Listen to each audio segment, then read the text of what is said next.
Hey everyone, I want to give a quick demo of the AI streaming animation Figma plugin.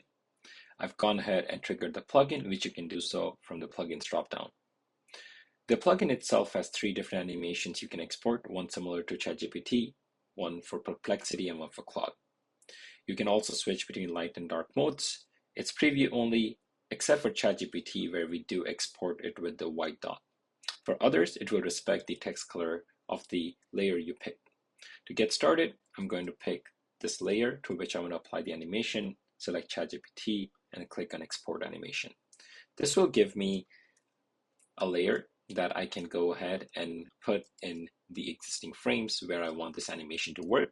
In this case, I want the animation to start there, and as it goes through the prototype, I want it to maintain the final state. So I pick the final chunk here. So let's see how this really works and looks in your prototype. As soon as I click the Generate with AI button, now you have ChatGPT-like streaming animation right within your Figma prototype. Let's look at the second one.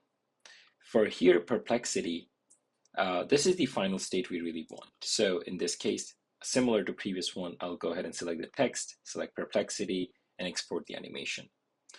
In this case, I also get an output frame, which I can go ahead and copy and into the actual frame I want. So here is the empty state, but it will work within your prototype. So let's look at how that looks and works. In here, as soon as I go ahead and select send, it will now play the Perplexity-like streaming animation right within your Figma prototype again. You can also do something similar for Claude, where in this case, it's a mobile prototype. As soon as I click here, it goes ahead and loads similar to Claude exactly within your Figma prototype. So yeah, go ahead and check it out. I hope you like it. Thank you so much for watching.